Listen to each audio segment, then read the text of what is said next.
What's going on, Boston? All right. You guys can probably tell by looking at me that I identify as a trans am. It's the wheels, man. You can't hide that shit. It gives it away all the time. These wheels stick out like an erection at a toga party, man. It's hard to hide. I'm going to tell you guys a little bit about myself. My name's Darren Discenzo. I'm a quarter Italian, half Mexican, and a quarter quadriplegic. And I know you guys are looking at me like, bullshit, you're half Mexican. Nah, it's true, my lower half's Mexican. That's why it hardly works. It's messed up, because people come up to me in a bar and they say, Darren, were you born like that? I say, born like what? With an uncanny resemblance to Brad Pitt? They say, no, the wheelchair. I say, yeah, I just rolled right out of the womb. I wasn't delivered, I was driven. In fact, I was adopted at a young age, so I don't know a lot about my birth parents, but rumor has it my mom fooled around with a recliner. Still waiting for that paternity test to see if my dad's Berkline or Lazy Boy. I do feel a little bad because that birth had to have been rough with my mom. I mean, thanks to me, she can't wear underwear anymore. She can wear manhole covers. Aw, poor mom.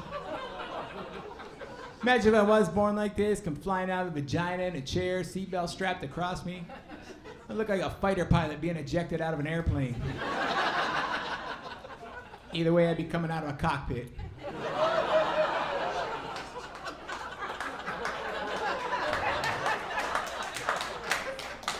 People ask me why I'm in the chair, and I'm honest with them. I tell them, I say I have sit-down syndrome.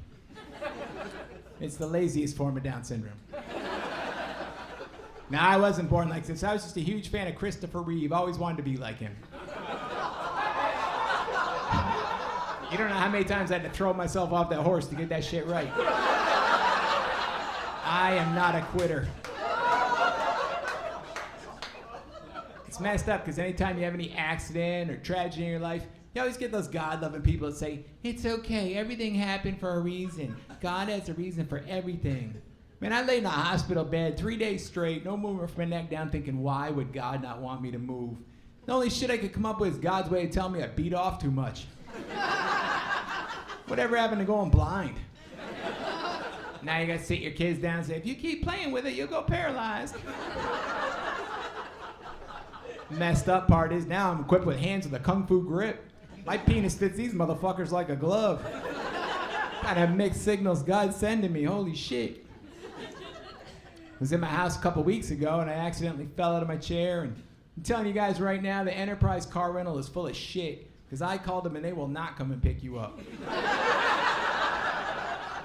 All they do is laugh at you. Assholes. Thankfully, I had that chairside insurance, AAA. I had this lady come up to me one time and she said, Darren, it must be tough being in a wheelchair. What the fuck do you say to somebody like that? I tell her, not if you're playing musical chairs. Of course shit's harder. I mean, one of the hardest things, stairs. I mean, actually just going upstairs. Going down them's a hell of a lot easier because gravity is a hell of a tool.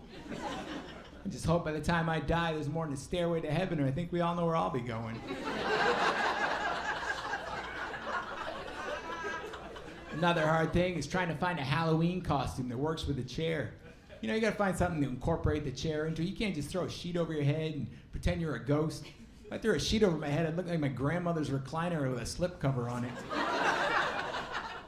The worst part is every time you try to move, all of a sudden you look like R2-D2 going to a Klan meeting. My droid name wouldn't be R2-D2, it'd be IKKK2.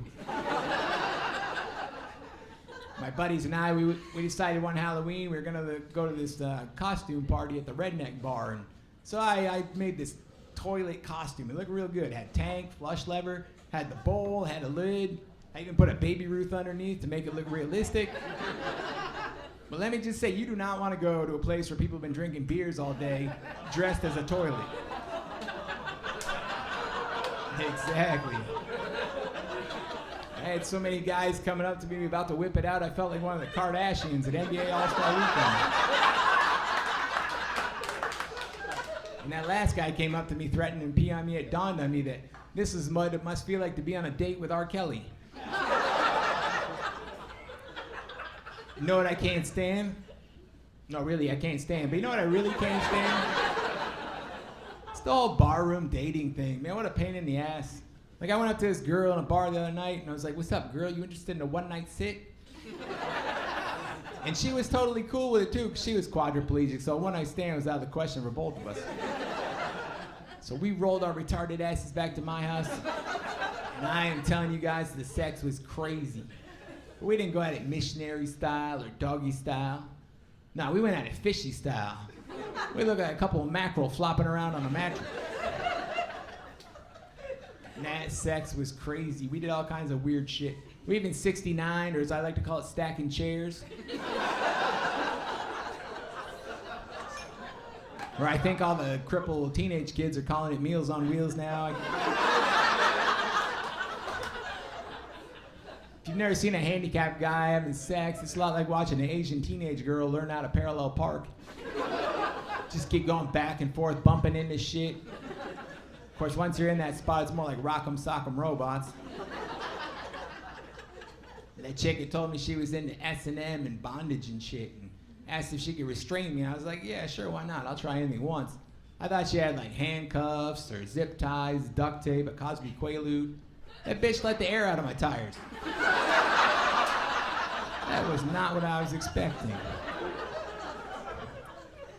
The worst part about the whole night is that she had this little chihuahua, a little 10-pound dog. She insisted the dog lay in bed with us. You want to see something creepy? Try having sex with a dog 2 feet away from you, staring at you the whole time. Man, I went down on that girl. Next thing I know, the dog's tapping me on the shoulder. He's like, no, senor. She likes it when you do it like this. Go, and then stick a paw in her ass. I was like, damn, that is some good advice. That shit started as a 69, ended as a K9. Thank you guys, man. You guys are awesome.